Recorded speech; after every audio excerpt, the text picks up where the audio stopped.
Di arc ini melanjutkan dari arc Hashira Training. Semua korps pembasmi iblis masuk ke dalam dunia Castle tak berujung, dan cerita diawali sebelum Tuan Ubuya Shiki meninggal. Di sana, Ubuya Shiki memberi pesan bahwa Raja Iblis Muzan tidak akan meninggal meski ditebas kelapanya. Satu-satunya cara membunuhnya adalah dengan membuatnya duel sampai matahari terbit. Kemudian, scene berpindah di masa sekarang, yang mana para Hashira, Tanjiro, dan teman-temannya dibawa di sebuah castle tak berujung milik Raja Iblis Muzan. Para Hashira sengaja dipisah dengan jarak yang sangat berjauhan, karena ketika mereka berkumpul, mereka akan semakin kuat. Raja Iblis kok pengecut. Ketika Tanjiro sedang terjatuh, Kyu Hashira Air menangkap Tanjiro yang hampir saja terjatuh lebih jauh lagi ke dalam castle tak berujung.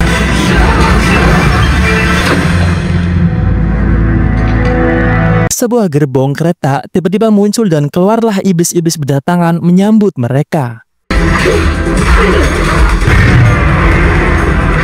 Karena pada dasarnya, Tanjiro dan Gyu ini belajar pernafasan air, teknik mereka pun sama aneh guys. Dan itu membuat Tanjiro minder.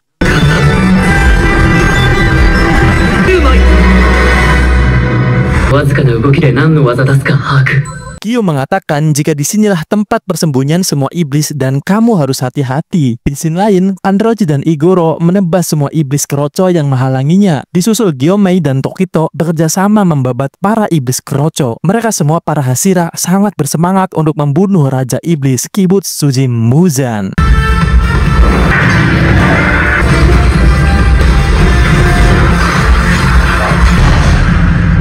Scene berpindah ke pertarungan Shinobu, sang Hashira serangga. Ketika Shinobu membuka sebuah pintu, ia terkejut melihat iblis yang sedang memakan banyak bocil. Dia adalah iblis bulan atas tingkat 2 bernama Doma. Ore no namae wa Doma.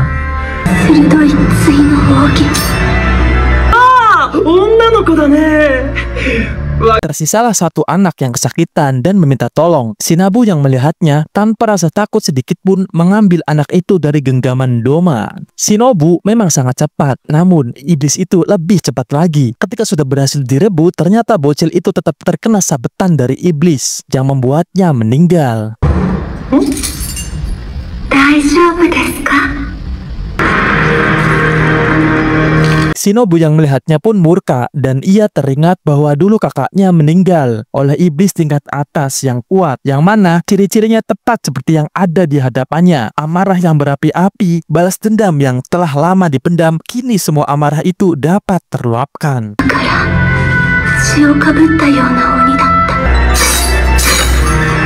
Ore wa hajimemashite. Shinobu pun langsung menyerang Doma dengan mentosbol matanya. Doma seperti membiarkan Shinobu menyerang sembari tersenyum. Namun ketika Shinobu membunyikan sarung pedangnya, senyum Doma berubah menjadi meringis kesakitan. Ya, Shinobu yang merupakan Hashira serangga sangat ahli dalam hal racun. Di dalam pedangnya terkandung racun yang mematikan. Apakah jurus dari racun Shinobu dapat membunuh Doma? Nanti akan terjawab. Doma di sini mengakui jika racunnya sangat kuat, namun mudah saja bagi Doma untuk menetralkannya.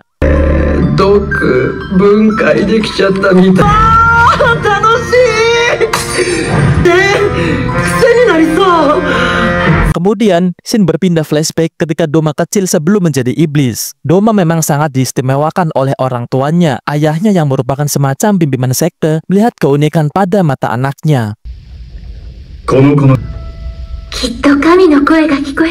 Karena matanya yang unik, Doma sejak kecil disembah oleh para pengikut ayahnya. Mereka menganggap Doma bisa berbicara dengan dewa.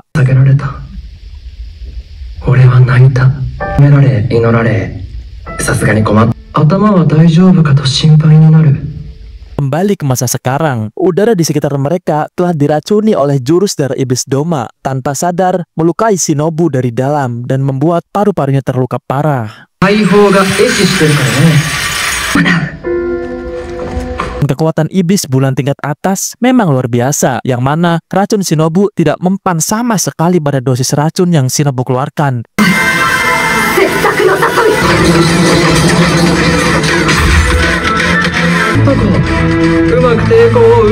Shinobu tanpa putus asa, walaupun sudah kelelahan, mencobalah sekali lagi si Hashira serangga ini dengan serangan yang sangat cepat, namun malah si Shinobunya yang terluka. Asli sih OP parah si Doma ini.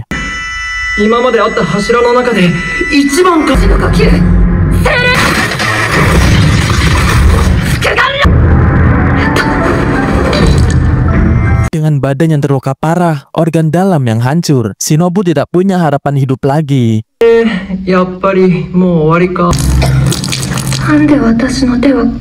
Akan tetapi, tiba-tiba bayang kehadiran kakaknya muncul yang membuat api semangat Shinobu bangkit.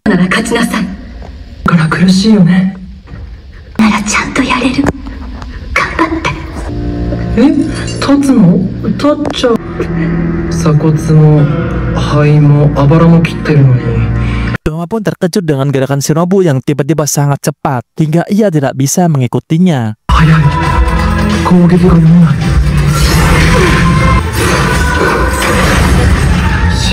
Terlihat Doma masih meremehkan Shinobu dengan membiarkannya menyerang kelapa dan menusuknya dengan pedang beracun.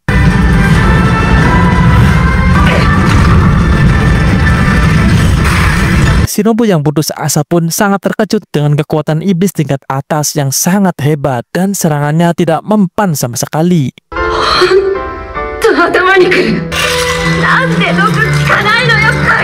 Ketika terjatuh, Doma dengan jurusnya menangkap Shinobu dan memeluknya. Ia menangis karena Shinobu telah mengeluarkan seluruh kemampuannya hingga titik darah penghabisan.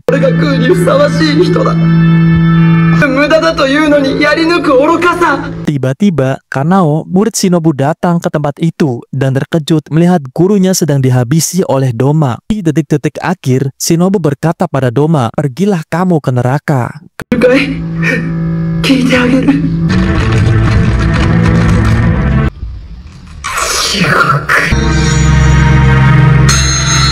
Dengan isyarat yang diberikan Shinobu sebelum ajal, Kanao pun terbang dan menebas leher Doma. Akan tetapi, Doma dapat menghindar dengan sangat cepat. Gurunya aja kalah. Lah ini muridnya datang. Kita lihat gimana nanti nasib si Kanao ini. Kemudian Kanao menangis histeris melihat kematian gurunya di depan mata dan melihat langsung bagaimana tubuh gurunya sedang diserap olehnya.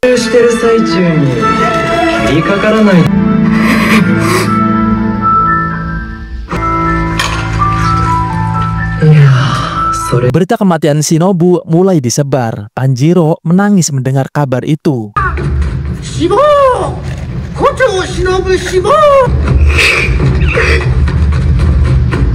Kemudian pada arc Hashira Training diperlihatkan Ubuya Shiki, istri dan anak-anaknya meledakkan diri untuk menjebak Muzan. Namun Ubuya Shiki masih memiliki satu orang anak laki-laki bernama Kiriya dan dua anak perempuan lagi di belakang Kiriya. Di usia Kiriya yang masih 10 tahun, ialah yang akan menjadi penerus pemimpin Korps Pembasmi Iblis.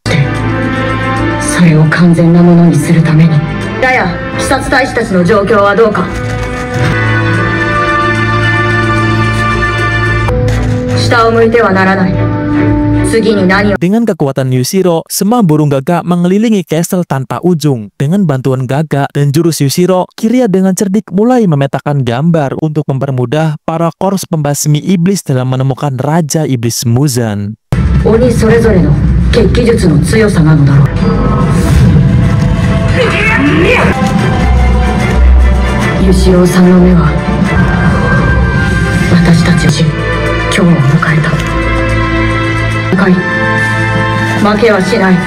Dan di sisi lain memperlihatkan pertemuan antara senior Zenitsu yang sudah menjadi iblis bernama Kaigaku. Ada yang berbeda dari Zenitsu yang biasanya matanya tertutup dan bertarung dengan tidak sadar. Di sini matanya terbuka lebar, matanya penuh dengan dendam.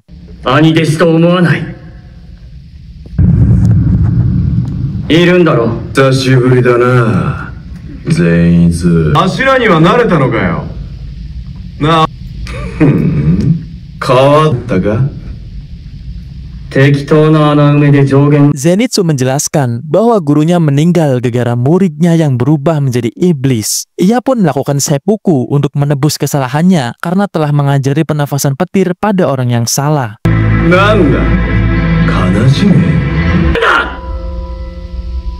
対策もつけず長い時間苦しんで死ぬことになる。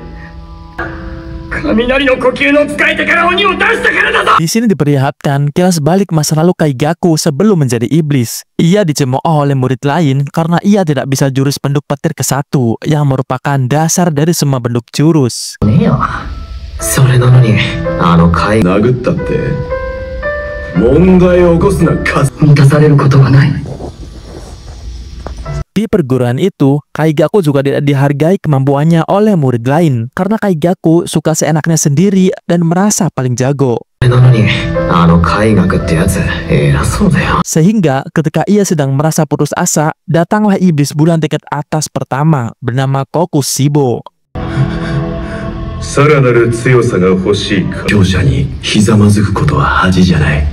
Kembali di masa sekarang, mulailah bertarung sesama pengguna nafas petir.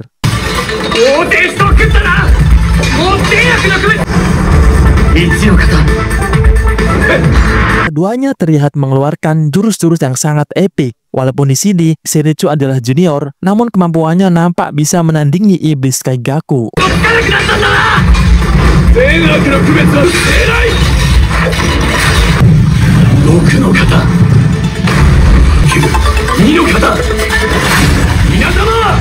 Dari serangan dahsyat itu, wajah Zenitsu menjadi retak dan terpental sangat jauh.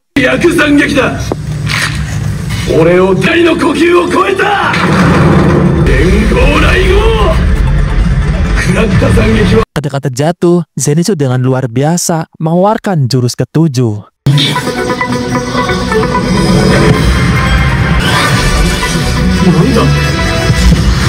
Serangan itu sangat dahsyat, kelihatan petir yang menyambar di mana-mana, dan dalam keadaan melongo itulah membuat Kaigaku terpenggal.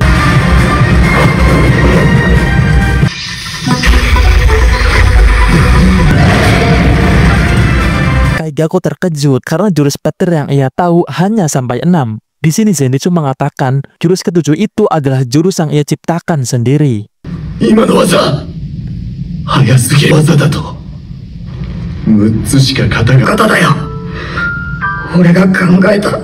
Sembari merasa marah, perlahan Kaigaku mulai menghilang dan berharap Zenitsu juga tewas karena terjatuh. Beruntung bagi Zenitsu, Ishiro datang menangkapnya tepat waktu.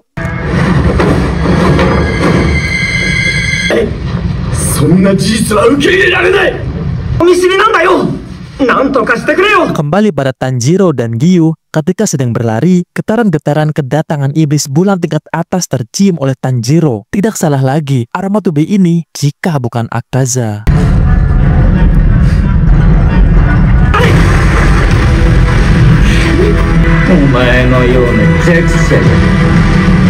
Di sisi lain, di sini diperlihatkan Tamayo yang sedang diserap oleh Raja Iblis Muzan.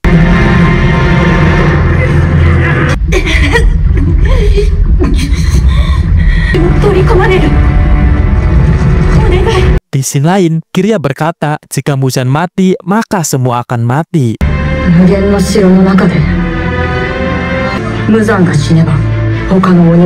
Bayang-bayang seorang ayah pun muncul di pikiran Kiriya, dan itu yang membuat penerus pemimpin korps pembasmi iblis ini semakin menggebu-gebu dalam menghancurkan Raja Iblis Muzan.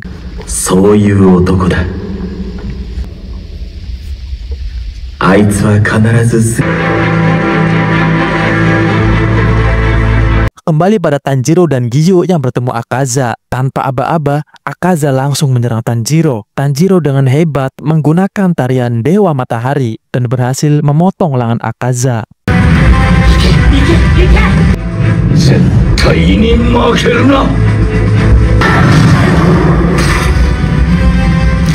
Giyu yang melihat aksi Tanjiro memuji keahlian Tanjiro yang berhadapan dengan iblis bulan tingkat tinggi ketiga. Dan mulailah Akaza terlihat mulai serius. Posisi kastil pun bergeser, yang mana membuat duel Giyu dan Tanjiro dengan Akaza semakin mencekam.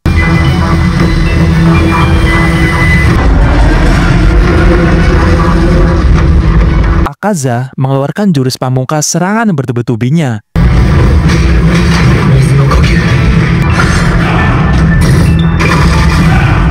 Jurus demi jurus, teknik demi teknik mereka keluarkan di pertarungan antara hidup dan mati ini.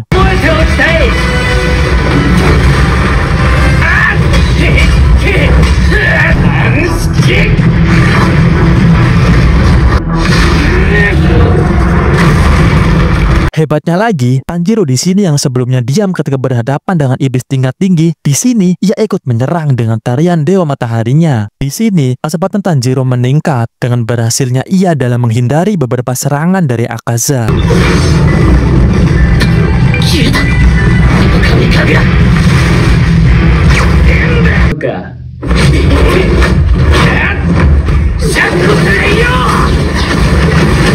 Kekuatan Akaza memang sangat dahsyat, walaupun Tanjiro berhasil menangkisnya, tetapi Tanjiro masih terkena efeknya.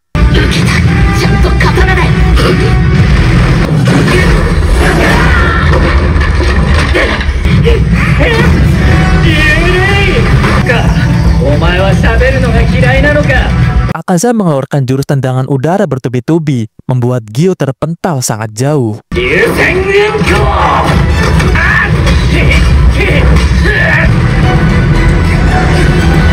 Karena Gyo sudah terpental, Tanjiro pun dihampiri Akaza dan langsung menyerang. Dengan refleks cepat, Tanjiro menangkisnya dengan jurus tarian Dewa Matahari andalannya. Peningkatan fisik dan teknik tarian Dewa Matahari Tanjiro sangat berkembang pesat. Terbukti ketika yang dulunya ia mudah ngap-ngapan, namun kini ia bisa menggunakan pernafasan tarian Dewa Matahari ini berkali-kali.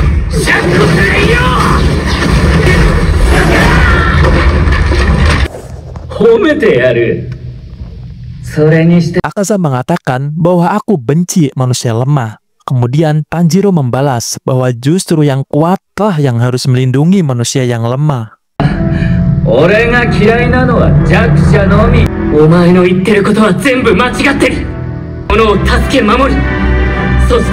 Mendengar omongan-omongan Tanjiro, Akaza semakin mengamuk dan menyerang Tanjiro dengan kecepatan penuh. Hebatnya, Tanjiro berhasil menghindari serangan-serangan Akaza dengan jurus tarian Dewa Mataharinya.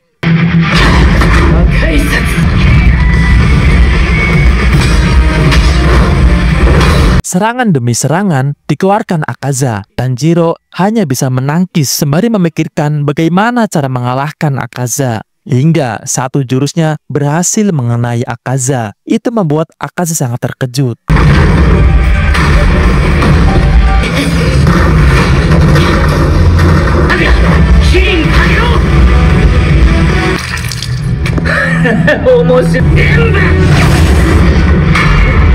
Melihat Tanjiro terpojok, Gyo kembali dan dengan cepat menebas lengan Akaza.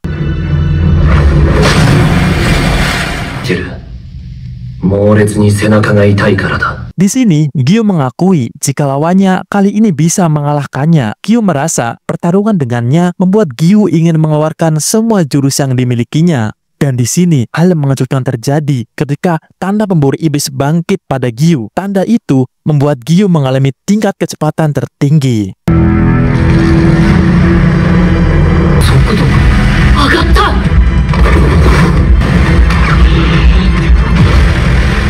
Tebasan demi tebasan Gyo lancarkan. Namun, regenerasi Akaza yang di luar nurul seakan semua serangan-serangannya adalah cubitan semata. Bagi Akaza, semakin musuhnya mengeluarkan semangat bertarung, maka akan semakin hebat dan tidak terkalahkan dirinya.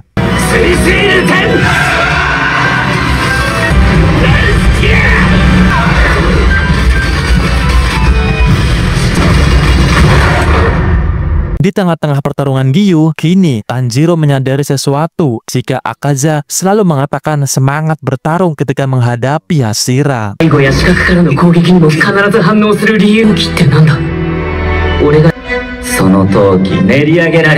Tanjiro mengingat percakapannya dengan kepala babi yang mengatakan jika dirinya bisa merasakan ketika ada bahaya dari belakangnya mengancam nyawanya. Namun, sensor itu tidak akan aktif jika orang di belakangnya tidak mempunyai niatan jahat.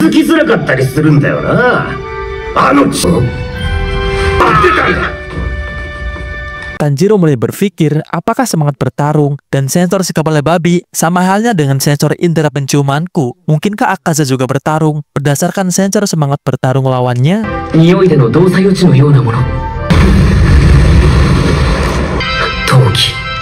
Tanjiro teringat percakapannya dengan ayahnya ketika ia menanyakan tentang tarian Dewa Matahari. Di sini, ayah Tanjiro menjelaskan diperlukan konsentrasi dengan kekuatan maksimal dan menghindari gerakan yang tidak penting. Hal itu akan membuat kamu bisa masuk ke dunia transparan. Dan tiba-tiba, hal epik terjadi ketika Tanjiro mulai bisa menggunakan penglihatan dunia transparan yang mana membuat penggunanya bisa melihat hingga ke dalam otot-ototnya dan bisa melihat kelemahan-kelemahan musuhnya. Ketika Giyu dan Akaza melancarkan serangan-serangan dahsyatnya,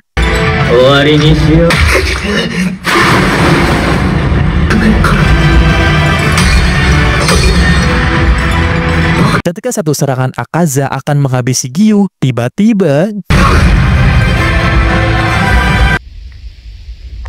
Pelangan Akaza terputus oleh tebasan Tanjiro. Tatapan mata, aura, dan gerakannya berubah secara drastis sejak Tanjiro mampu melihat dunia transparan. Akaza menyadari perubahan Tanjiro dan sensor kompasnya merasakan jika dirinya dalam bahaya.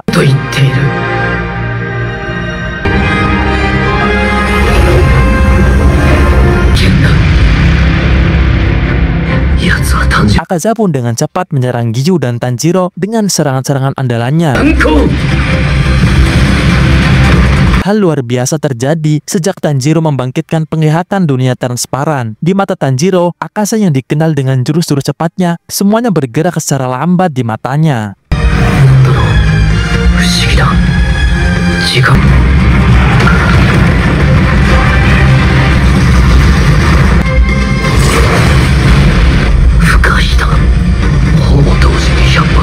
Hingga Akaza mengeluarkan jurus terkerasnya, pukulan dan tendangan beruntun yang membuat Giyu muntah amer. Namun konyolnya, Akaza menganggap serangannya itu telah membunuh Tanjiro. Tetapi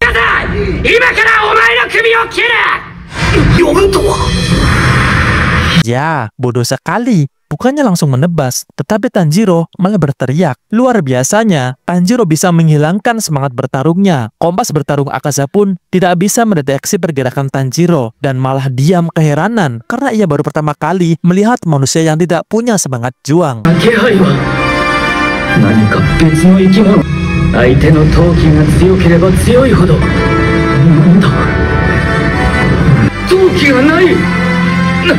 Di tengah-tengah keheranan itu, dengan mudah Tanjiro menebasnya.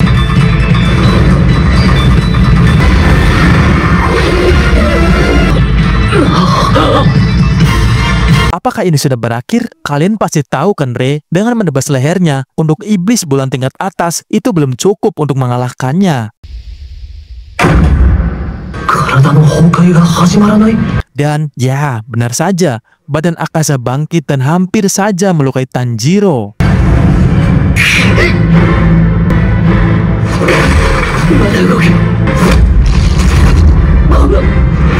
Tanjiro dan Giyu yang melihatnya juga kebingungan karena tenaga mereka benar-benar sudah batasnya. Hingga akhirnya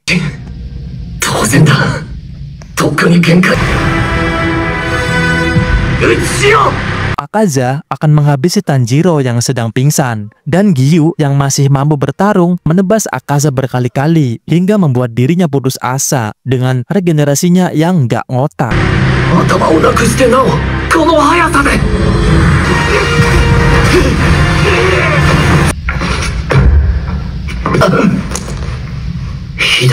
Scene memperlihatkan flashback Akaza ketika menjadi manusia, di mana awalnya dia adalah anak baik yang rela mencuri agar bisa membeli obat untuk ayahnya yang sakit parah. Akaza sering sekali dihukum, dicambuk berkali-kali demi sang ayah, apapun ia lakukan.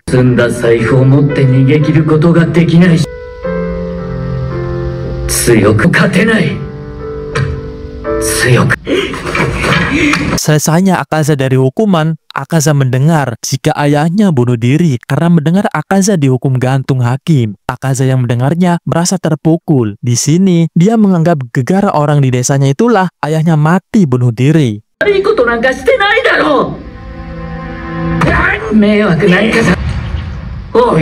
Akaza pun meluapkan emosinya dengan memukuli orang-orang di desa yang ditemuinya di jalan. Hingga bertemulah Akaza dengan ahli bela diri yang sedang mencari murid untuk penerus dojonya. Orang itu langsung menantang Akaza, dan tentu dengan mudah Akaza tumbang, karena pada dasarnya Akaza tidak punya basic bela diri.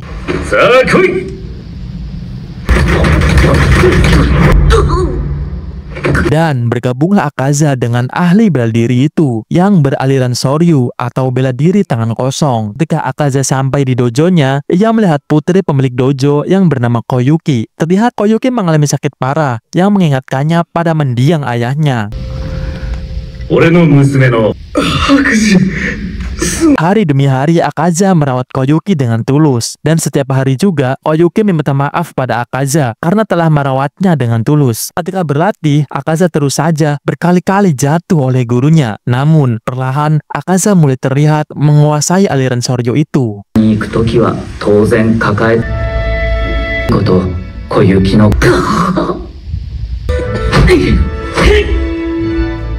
Tibalah usia Akaza yang menginjak 18 tahun. Koyuki putri gurunya pun terlihat sehat. Karena Akaza telah menguasai ajaran-ajaran gurunya, Akaza dipercaya untuk meneruskan dojo gurunya itu. Beruntungnya lagi, ia juga mendapatkan restu untuk menikahi putri gurunya.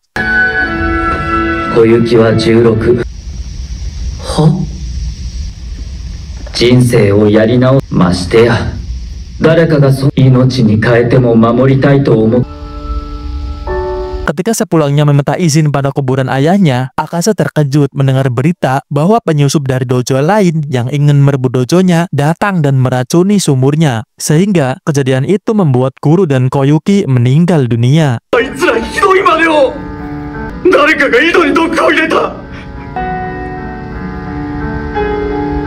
Akaza terlihat sedih sangat amat mendalam setelah kematian ayahnya. Ia juga ditinggal kekasih tercinta dan guru yang telah mengajarinya makna hidup sesungguhnya. Tatapan Akaza pun penuh dengan dendam. Tatapan matanya kosong. Ia mendatangi perguruan lain yang telah meracuni sumur di dojonya itu. Ia mengamuk di sana. Bukan hanya menghabisi, akan tetapi Akaza benar-benar menghancurkan hingga berkeping-keping orang-orang di sana.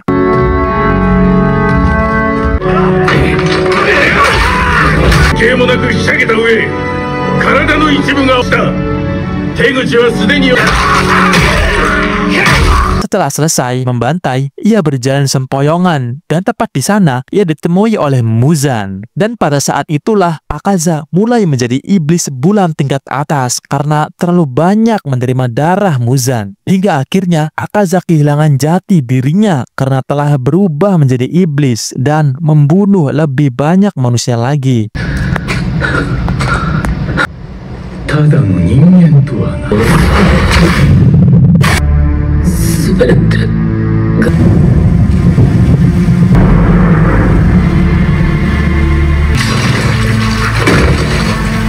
Kembali di masa sekarang, perlahan kepala Akaza mulai regenerasi. Bertepatan Tanjiro yang mulai sadar dari pingsannya. Tanjiro berusaha menghentikan serangan Akaza yang akan menyerang Giyu. Dan inilah yang terjadi.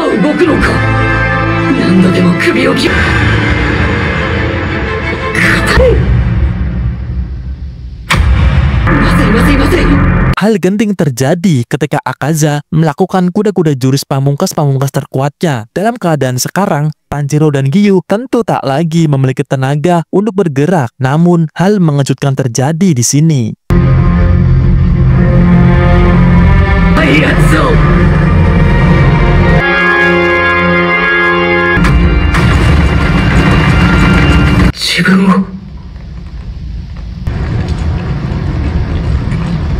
Akaza malah menyerang dirinya sendiri karena merasa sejak kepalanya terpenggal, ia telah merasa kalah. Di sini, harga diri lebih penting bagi Akaza. Tubuhnya pun hancur tak karuan. Dengan keadaan seperti itu, ia masih saja mampu berdiri dan perlahan berjalan menjauh dari Tanjiro dan Giyu.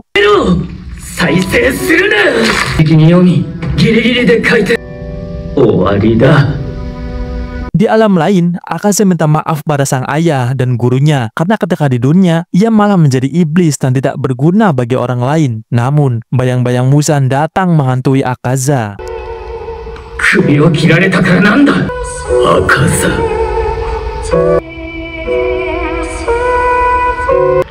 俺はまだ強くなる。白磁さん。 Tangan Koyuki pun membelai mesra wajah kekasihnya Akaza. Hal itu membuat Akaza kembali sadar siapa jati diri sebenarnya dan menangis tak karuan meminta maaf pada Koyuki. 元の白磁さんにも。戻ったよ。 Akhirnya Akaza, sang iblis bulan tingkat atas ketika pun lenyap perlahan. Tanjiro dan Giyu memenangkan duel luar biasa ini.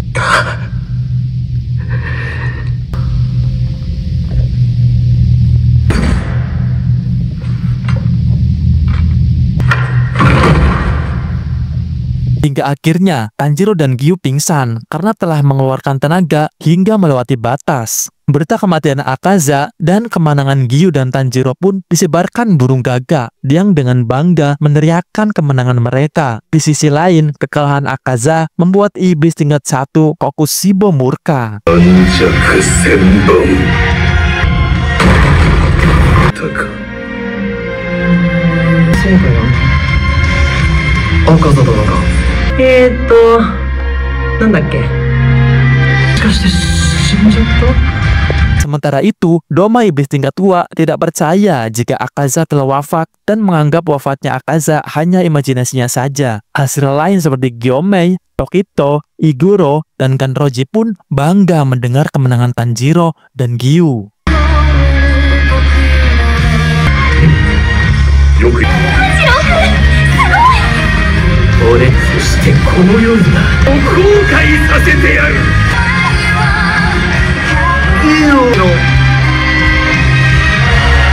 Gimana? Seru bukan? Movie ini adalah pembuka untuk arc Infinity Castle, di mana pertarungan-pertarungan luar biasa hebat dan menegangkan para Hashira dan iblis bulan tingkat atas terjadi. Terima kasih yang sudah menonton. See you!